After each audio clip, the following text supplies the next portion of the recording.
municipalité. Je vous propose d'accueillir sur Radio Imo Jean-Baptiste Rey. Bonjour, bonsoir. Vous êtes directeur général adjoint de EPA Marne, EPA France.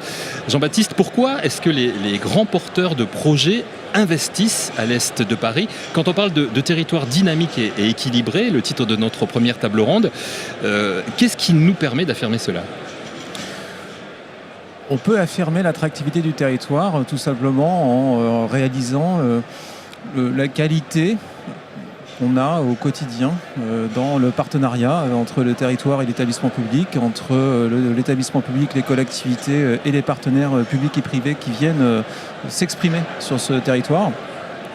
Je traduis aussi l'attractivité de ce territoire par rapport au profond attachement que nous avons au niveau de l'établissement public à faire un quartier dans chacune des villes cohérente avec le souhait de la municipalité, cohérente avec les enjeux du territoire et puis en garantissant une cohérence programmatique et fonctionnelle sur tous les développements que nous gérons. Nous avons aujourd'hui une quarantaine d'opérations d'aménagement actives et donc nous nous attachons depuis le 94 Sucy-en-Brie jusqu'au Val d'Europe à garantir cette cohérence des développements, à garantir aussi un développement raisonné du territoire, donc de faire des développements qui sont réellement cohérents avec le marché, tant sur le logement, les parcs d'activités ou sur le tertiaire.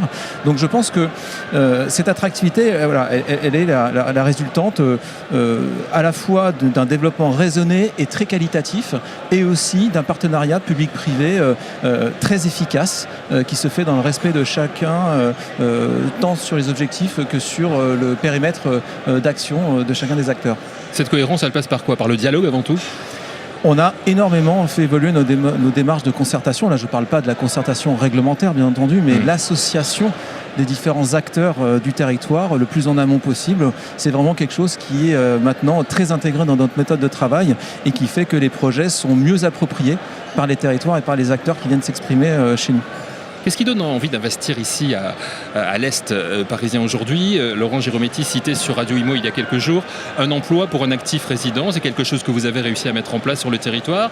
Donc avec l'agrandissement de ce territoire depuis 2016, est-ce que c'est toujours votre objectif?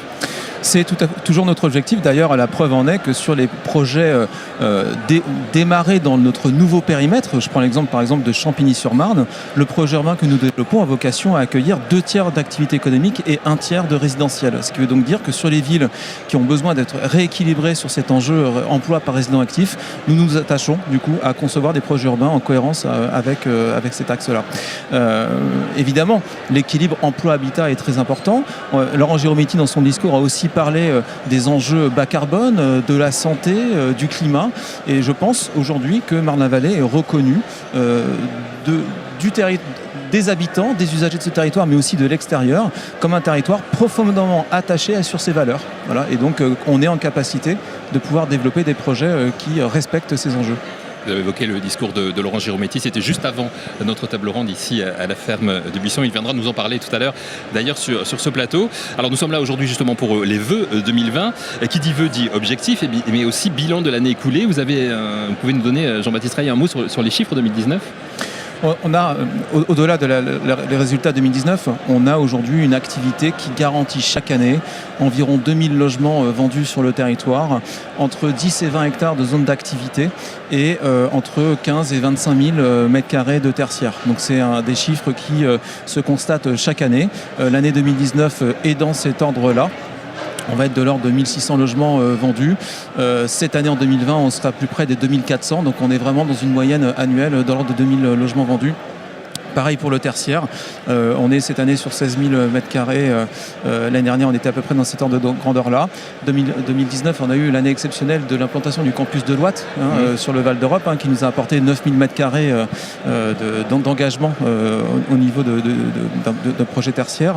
Voilà, donc c'est vraiment ce fil conducteur de production annuelle que nous tenons et qui donne aussi quelque part une certaine lisibilité pour les acteurs privés qui veulent venir investir sur ce territoire. C'est vrai qu'on n'est pas en activité cyclique, on garantit au travers du nombre de projets urbains que nous développons une certaine activité annuelle consolidée.